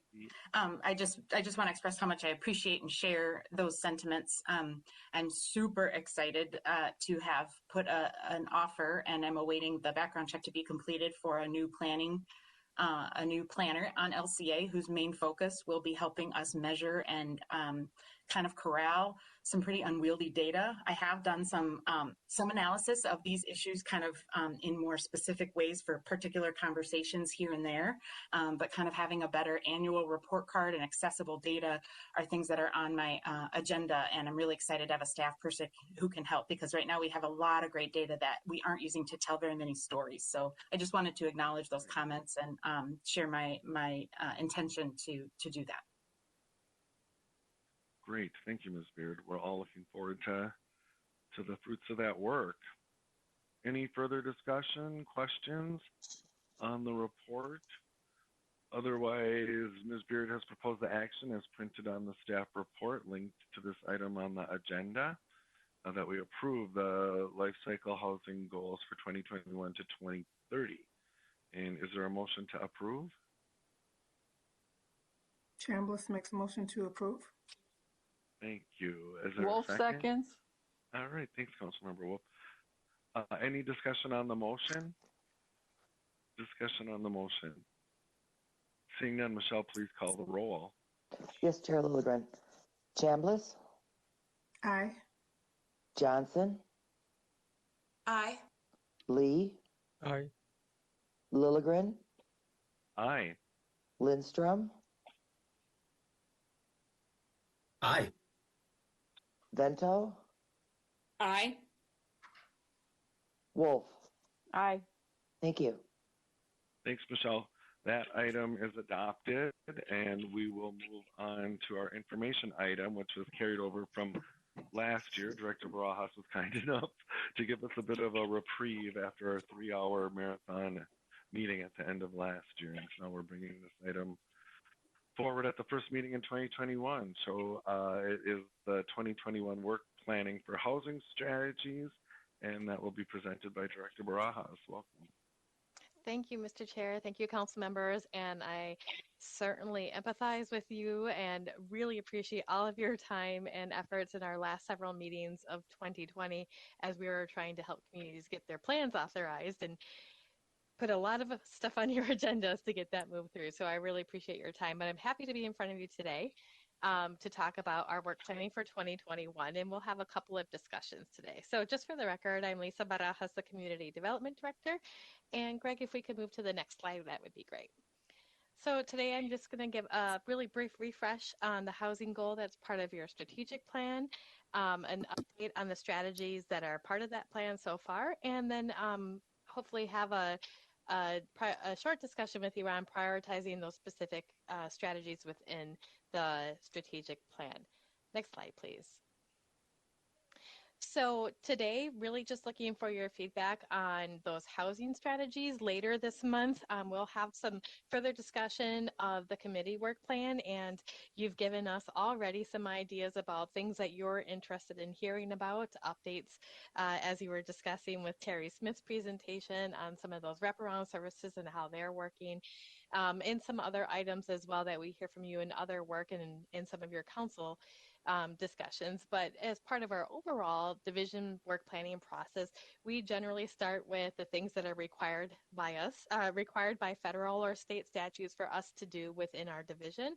And then we take additional direction from Thrive, MSP 2040, and other adopted documents like the Housing Policy Plan on projects and work that we should be doing to really shape our staff and division work plans. And then we look for additional prioritization and discussion from you. So whether it's in the strategic plan or through other discussions that we have to address emerging issues throughout the year that maybe weren't anticipated in any of our other adopted documents. Next slide, please. I'm getting a little bit of feedback from somebody or somebody not muted. Excuse me. Okay, thank you. I don't think Tara's muted. Yeah, Tara's not muted. I don't know if there are others. There we go. Looks like she's muted now. Thank you. Great. So just a really brief refresh that in the strategic plan that your housing goal states that the council's goal is to become a region with a broader housing spectrum where all people can thrive. And just for your reference, I included the objectives that were in that plan related to the regional planning objectives, as well as the investment and operations objectives. But today I'm really going to focus on the strategies that help meet those objectives because those are the items that build our work plan. Next slide, please. So for ease, and you've seen this in the posted staff report on this item as well, I've organized the strategies according to how we do our work. So some of those strategies are organized in the category of regular work, so stuff that we already do as part of our regular jobs, whether that's providing technical assistance to local governments, participating in conversations, things that are already part of, a staff member's work and job description are things that fall into this bucket of regular work. Annual budget is a category that relates to some of the decision making that you as policymakers are responsible for.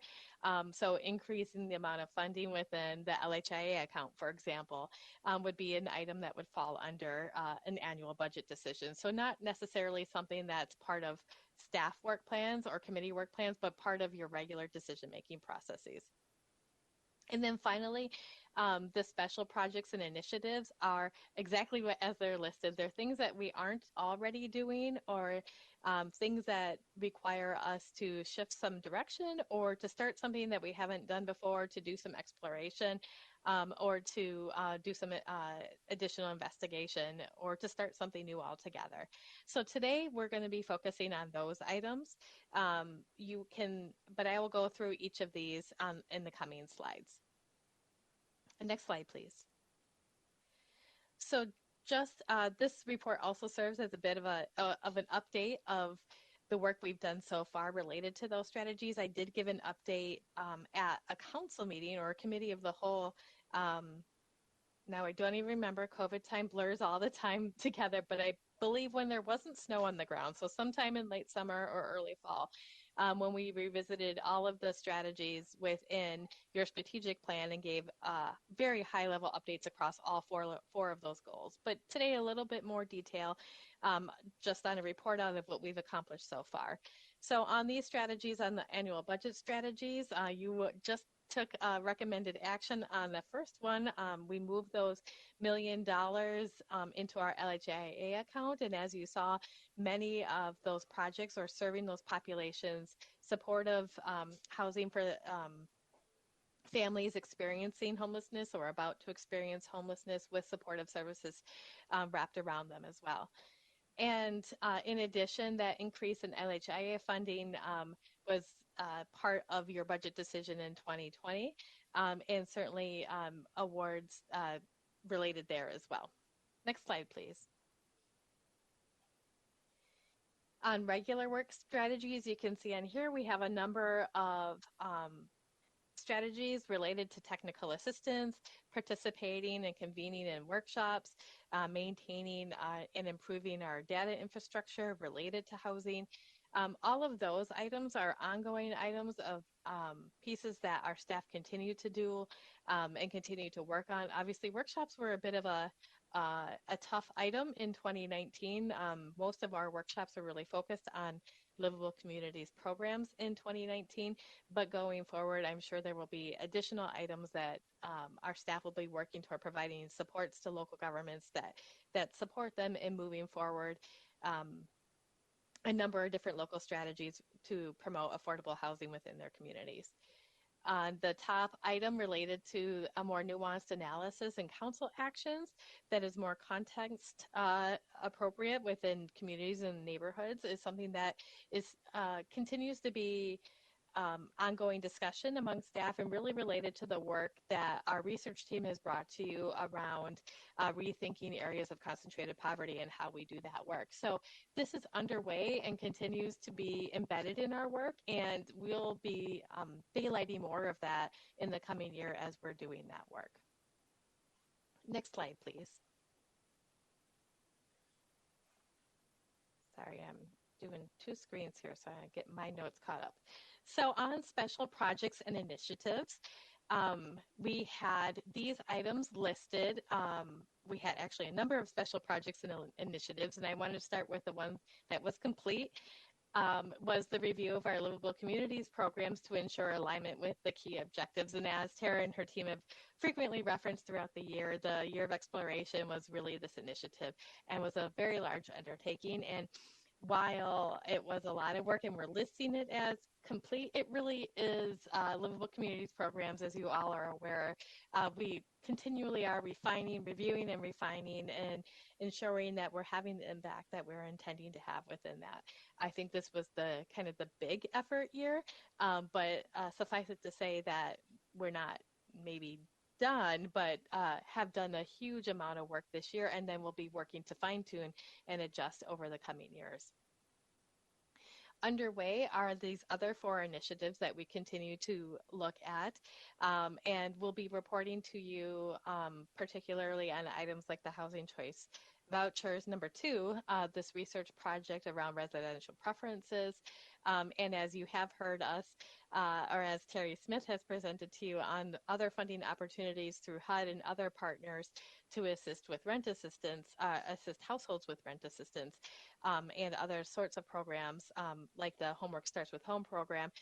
You've heard about those throughout the calendar year of 2020, and those applications are submitted or are about to be submitted and partnerships are underway. And so certainly if we do get awarded, we will be coming back to you with more items for some of those federal programs providing updates on that and really digging into that work. And certainly reporting back to you on how the in-place strategies are working as we get more time and experience with our partnerships underway. Next slide, please. So that leaves us with the 5 items that are left under the special projects and initiatives that we have not started yet. And at first I was like, wow, that seems like a lot. But then I look back at all the things that we have done in just 1 year, and I'm really impressed, so impressed with our team and how much that we have accomplished so far. And especially given the circumstances in which we were working, how quickly our team pivoted to really continue to move these strategies forward and find new and different ways to promote the overall goal that is identified in your strategic plan. But on these 5 items is where I'd really like your help on prioritizing them. We think we can get most of these items started this year, but as we know, when we're planning for work at the beginning of the year, we don't always know what's going to happen even 3 months into the year and how much it might throw things off course. So what I'm really looking for from you today is kind of a relative importance check. If we were to only work on one of these items or accomplish one of these items this year, which ones should we focus on? And I do want to note, I'm sorry, that number 5 in here is in gray for a reason, because it actually isn't something that in community development that we would be focused on, but something that Meredith Vedas, prior to her reassignment with the governor's office, was really spearheading this effort. And I really think that should be left with the regional administration, because it is more employer based and is really in their realm. But I did want to put it here for the sake of transparency that it is one of the items. But I just wanted to note that.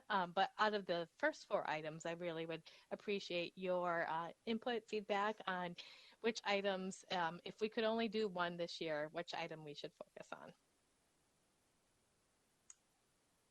Thank you, Director Barajas, and I'm happy to open the floor to committee members to respond to your questions. One of the things that may help us as we go forward is to better understand the different level of staff time and capacity that needs to get directed to these. I think open discussion on what our priorities is order. So committee members on these on prioritizing the remaining special projects and Mr. Chair? Yeah, please. Thank you, Mr. Chair. Lisa, is there a way, I'm really interested in exploring first-time homebuyer programs through the Housing Choice Voucher Program. I've been kind of encouraging and urging that one however we can.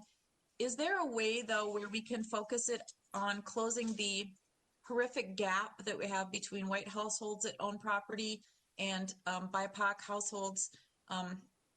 You know, we're at the bottom of the list across the nation. We have the worst disparities there are, and yet I know it's fair housing, but that's really where, you know, if there's any way to, you know, to our other goals, equitable opportunities, working to, end disparities, ending racism in our housing system, in all systems, right? I'm just really curious about, can we tailor something or focus that on BIPOC households or within BIPOC disaggregated data, where the greatest gaps are? Mr. Chair, Councilmember Johnson, I believe Terry is, I think, still on this meeting, but I think that she can speak to this a little bit more better than I can. But our Housing Choice Voucher holders, a large portion of our holders are households of color already, more than what is representative of the region. But maybe, Terry, you might be able to speak to that a bit more intelligently than I can. Thank you, Lisa. Mr. Chair and Councilmember Johnson, the eligibility criteria is based on income level of Housing Choice Voucher holders. 60% of the families we serve are households of color. And part of what the goal is for this year, what was on our work plan for 2020, which we didn't get to, as Lisa indicated, but part of it is to really dig in and see how we want to if number one, we want to establish a homeownership program for voucher holders, but then secondly, what are the criteria and the eligibility criteria? And I'm just pulled out my notes from a couple of meetings I've had on this, and I think it's, again, based on income, but I think your question is a good one, and I don't think I have an answer today, but one I think we should dig into and see if there's a way we could incorporate that into the eligibility criteria. So noted that I will add that to my list of questions as we explore further. Thanks, Terry. And Councilmember Johnson had to step away, it looks like, and so we can come back if she has a follow-up question, but further questions and comments, Councilmember Vento.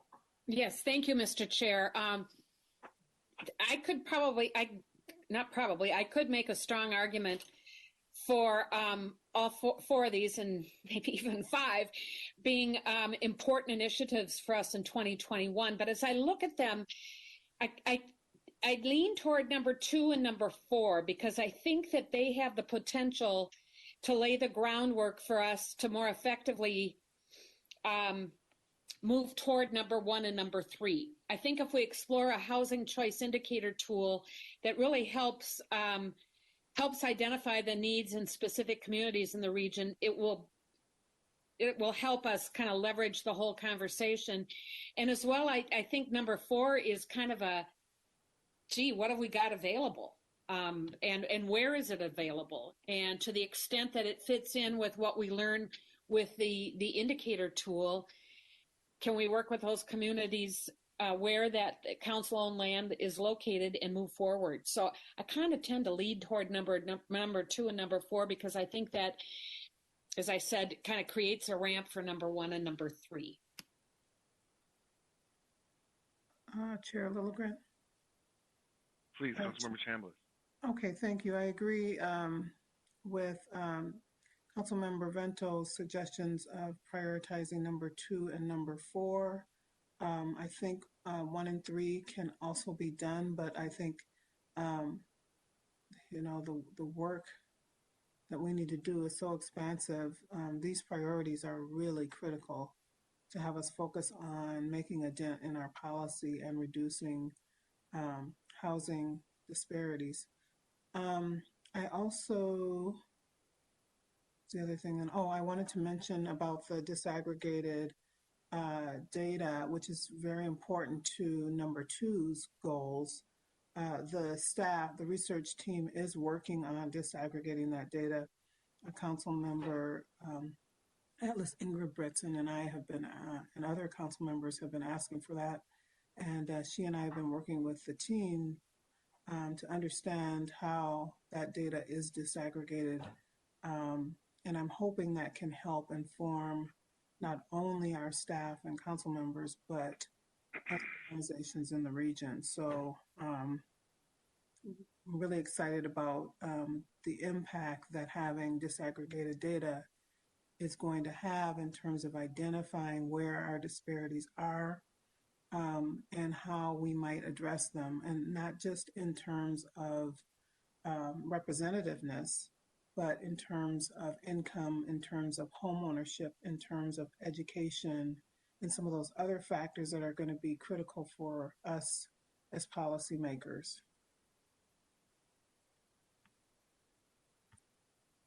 Thank you, Councilmember. Committee members, further comments? And please just speak up. I can't see all of you all at once. Wendy here. Thank you, Councilmember Wolf. And then Councilmember Lee. Thank you, Mr. Chair. I guess I would advocate against number 1. Just looking at kind of the history, the region was involved in a lot of getting first-time home buyers in at the bottom of the market right before the last big downturn in the housing market, and we're seeing some of the same upheavals coming in the market now, where rents are actually going down, but housing prices are going up really fast. There's a real shortage of first-time home buyer, like lower valued homes. In my neighborhood, it's been just a bidding war when a house does come on the market, and they've been going for 10% over the asking price in a matter of days. And when that happened back in the mid 2000s, there were some people who really leveraged themselves to get into housing and then found themselves deeply underwater when the market changed. And so I'm concerned that that we would be setting people up for failure if we're trying to have them use their vouchers to get into housing that could be overpriced for now and drop in value later, especially since we're not done with all of this COVID business and what's going to happen with where people work, how people work, housing. Things are very risky right now in the housing world, and I don't want to set people up for failure and have them lose their homes and not be able to even try for many years because they've defaulted on a mortgage.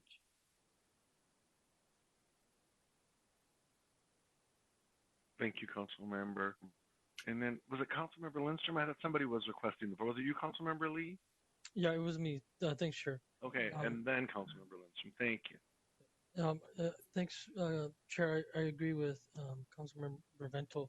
I really like number 4, number 2, although I would like to also learn more about number 5. It sounds interesting and intriguing, but I think it would depend on what that would look like both in the private sector and the public sector. But I agree that with number 4, we have such an important asset in land that we can leverage to help meet that goal. But I think number 2 would be more important to me because we have to get buy-in in all the region and for the sake of equity, not just in terms of general equity, but geographic equity. We should look at how we can uplift everyone who needs housing throughout the whole region. Thank you. Thank you, Council Member. Council Member Lindstrom. Thanks, Mr. Chair.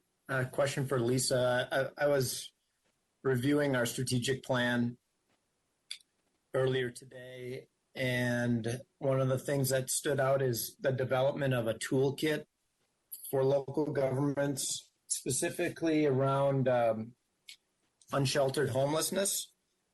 And I'm wondering, is that part of our ongoing work? Are we still planning on doing that? Thoughts on that? You know, a toolkit that might have model ordinances on inclusionary zoning or upzoning or whatever you might include in that. Is that still part of the plan? Mr. Chair, Councilmember Lindstrom, the toolkit was listed as one of the objectives, so maybe a bit of a misnomer as an objective, but yes, that would be something that would fall under our ongoing technical assistance that we provide model ordinances, convene workshops, and provide other sorts of kind of examples or best practices from around the region of what other local governments are doing that has found to be successful. That's certainly something that is part of our ongoing work and part of that, not necessarily a special project or initiative. Although if I might, Mr. Chair, something like that would fit in nicely with number 2 with the housing choice indicator tool to provide more specific recommendations. If we're creating a toolkit with recommendations, there'd be a nice tie in there. Mr. Chair, Councilmember Lindstrom, I totally agree. Great. Thank you. Committee members, other comments? So I'll jump in here. And so number 1 kind of confuses me now, and I'm trying to remember why we tied that so specifically to our housing choice voucher program. And it seems like I think maybe Ms. Smith or somebody discussed a possibility of doing that, and I share some of Councilmember Wolf's concerns, but also we're doing a lot through our HRA right now, and so to me it seems like maybe this isn't the year to explore first-time home buyer program through the housing choice voucher program. Although I think, to Councilmember Johnson's point, addressing the regional disparities in home ownership is something that we need to be doing. I'm just not sure I feel it's really there. And then this kind of builds on what Councilmember Lindstrom was just saying, and I think I kind of fall into the 2 and 4 camp, but in the where it mentions in number 2 recommendations about housing in specific communities, I'm trying to think what specific communities and if would it benefit, benefit us to focus on or to name specific communities. One of them are housing opportunities for people with disabilities, for example, which is something that we don't talk about a lot. And so housing recommendations about housing in specific communities in the region seems really wide open. And I don't know if it's sort of, we all have an understanding of the communities that we need or that we mean, or if it would benefit us to start naming them. People experiencing unsheltered homelessness, people with disabilities. And but around that, I fall sort of into the 2 and 4 camp. Mr. Chair, actually, perhaps I can give you a little bit of background on the Housing Choice Voucher Program, just as a refresher of how we got there. I know Councilmember Muse, who wasn't here today, wasn't able to attend today, was familiar with a program that Mankato, I believe Mankato Housing Authority, had started with the Housing Choice Voucher to help tenants move from rent assistance into home ownership through that program. And actually Meredith Vedas, prior to her reassignment, also had noted, because a close personal friend of hers works in that authority, and put us in touch with them as well. So it's an opportunity that's allowable under the Housing Choice Voucher Program, and we certainly have households that actually graduate out of rent assistance and are no longer in need of housing assistance. And so that might be a good transitional step for them. So that was just the background at the time when we were discussing that strategy. And then I would maybe ask Tara if she wanted to speak a bit about the Housing Choice Indicator tool and what I know we've been batting that one around for several years now, and maybe she can give a little bit of background on what we were thinking. Yeah, please. Ms. Beard. Absolutely, and you'll catch me. I've moved the laptop into the kitchen, which is why you heard me banging pots and pans earlier. So I apologize again for that. Thank you. Yes. So the housing inventory tool, is kind of something that Joel Hudding, the manager of research, and I have kind of back and forth talked about for years as sort of a deeper dive into what we kind of do with the allocation of affordable housing need, and looking at more than just really high level indicators of sort of like, well, you have this much affordable housing, and that plays a role in what type of affordable housing, maybe you should accept a share of future need for, really paying a lot more attention to the concept of housing choice and kind of markets and trade-offs. So we talk a lot about, just because sort of your share of the allocation of need for maybe 30% and below is X, does that align with other kind of demand and need and geographic kind of alignment with where that need is best met? And so when Lisa talks about it being kind of connected to the geographic disparity work that that research is doing as well, that would play a role as well. And so it's just being able to be more nuanced about our funding decisions within the local Livable Communities Act programs and our technical assistance for communities about what type of housing do they need to round out their ability to be resilient and provide access to choice in a way that is shared across the region. I hope that's helpful, but I'm happy to keep taking questions. Yeah, very helpful. Any questions from committee members? Mr. Chair, on that piece. Yeah, Councilmember Johnson. And when we, and I appreciate, Mr. Chair, specific communities, I was thinking geographic communities, but you were talking about communities of people. So is it communities of people then? Is that what we're saying in that sentence? That's kind of what I was asking. Yeah. What do we mean by specific community? It almost seems coded. Is it geographically specific or sort of types of communities? Yeah. Thank you for following up and clarifying. Chair Lilligren, Councilmember Johnson, I think what you're noticing is that we haven't scoped it out yet. That I think part of the work would be, okay, we know that we'd like to put a finer point on kind of what types of housing choices are needed in different areas and use that to be more specific in our technical assistance and in our funding recommendations. But exactly what that looks like is limited to the data we have available, to conversations with our partners and with you all to figure out what the scope of that work is. And is it more appropriate to look at it in terms of like travel sheds or city boundaries or, and frankly, we just don't have an answer for that yet. Scoping that out would be part of the initial work.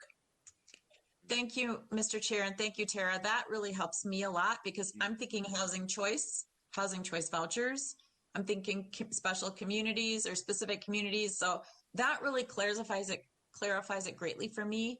And so, while I indicated support for one, I do dig number two a lot for the reason I think we're trying to align opportunities and needs for future economic growth for people, which is, ultimately what I think we should be working for, opportunity and equity for everybody. And I think that it'd be cool, maybe there is such a thing in the transportation side of things, but it's the same sort of thing. Like, how do you get transportation and transit where it aligns with what people need, and get it in the places that have the greatest impact for growth and opportunity and equity. So I do appreciate that clarification for me. And as far as the first one, I'll just put a plug in here. I appreciate the warnings greatly on the first-time home buyer program, but I do really want to just keep it on the radar for people that, first of all, we wouldn't be working in isolation. There'd have to be partners with us that have great experience in this and educate and prep and workshop and work on finances and credit scores and get them prepared to make the offer. And in whatever environment, be that buyer that's really right for the time, for the future, for generational wealth building. I mean, that's the goal. So clearly, markets change and there can be pitfalls for everybody, but I think the goal is worthy in that one. And then too, as we, because I've been talking with staff about this for a good long while, when somebody does move off of the voucher program, it opens up another unit for somebody who's waiting. So it's keeping that pipeline moving, essentially. And the only last thing, Mr. Chair, if I could, and maybe, sorry, it is my birthday and I have kids who are COVID safe dropping food off at my front door tonight because, so I'm sorry if I missed this. Happy birthday, Councilman. Thank you. I get to spend it with you guys, which is the best group ever. And then I know there were some cautions, maybe from Councilmember Wolf, or maybe it was Councilmember Barber, and maybe it was staff. The covenants that are on some of our council-owned land, or maybe a lot of our council-owned land, because of the funds that come through to purchase the land or that tie up the land and the titles. So I'm really okay with number 4, but I also want to know, well, what percentage of our land is even available as an option for this? Because that too might be where you really, once you figure out if the land is even available, which I don't know how easy that is to do, but then you also want to probably bring in other partners because we're not all experts in everything by ourselves, right? So I'd be just curious if somebody has a number 2 on number 4, number as well on number 4, on what percentage of acreage and land and zoning and all the stuff that even make it a possibility for us. And the only reason I asked that is because at the City of Plymouth, we did a complete inventory of all of the land that we owned, thinking we'd have land to develop for housing. And it really turned out that it wasn't as much as we thought there was going to be, but it's still opportunity. Mr. Chair, Councilmember Johnson, the council does own a lot of land, but you're right, not all of it is available. We own a lot of land around our wastewater treatment plants for a reason, because we don't want houses there. So there's some of that land just simply won't be available. That being said, we do own quite a bit of land that is sort of slivers or other pieces that could be utilized for others to do a development project, where that might just round out, or I should say square out their property. So like these strategies on note, these are all exploration, because we don't know all your answers yet. We don't know, how a housing choice voucher homeownership program would work yet. We don't know how much land we have yet. So there's a lot of initial exploration that we have to do, and some math to even decide, is this worth, as a council, as policymakers, is this project worth pursuing further? Great, thanks. And I see Councilmember Vento requesting for, but just on this really briefly, I think to Tara's point earlier about scoping that work out, I mean, is that at the end of the day, do we want some evaluative sort of tool, waterfall that, if this happened to this piece of property, it would be, more available for housing, or could be made available for housing. I think it's an intriguing conversation. Councilmember Vento. Mr. Chair, I was just going to note that as it relates to number one, I really appreciate what Councilmember Wolf advised in terms of a caution about number one, but that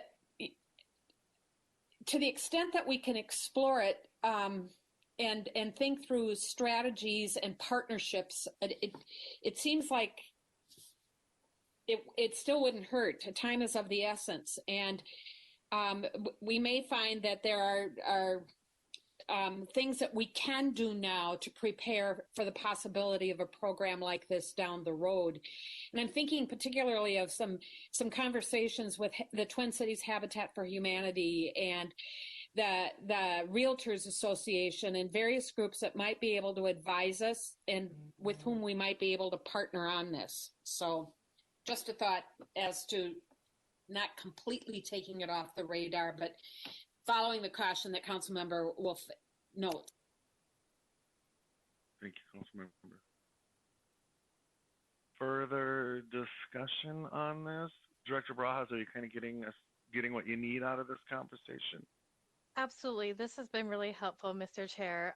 And like I had noted in the beginning, we feel like we can get started on all of these things, but not knowing what's going to happen this year, this helps us kind of gauge like, okay, if we get something crazy, like, I don't know, a global pandemic and it throws us off course, which one should we focus on? That helps us to really build that for us, and also helps us to hear from you as well about what you would prefer to see if we could only do one. Now, we do think that we can get everything started this year, at least started, and we'll be coming to you later this month with our baseline work plan for the year as well, and getting your feedback and input on that and starting to put some shape around the topics. And then again in February to finalize that with some timing as we build up our whole division work plan.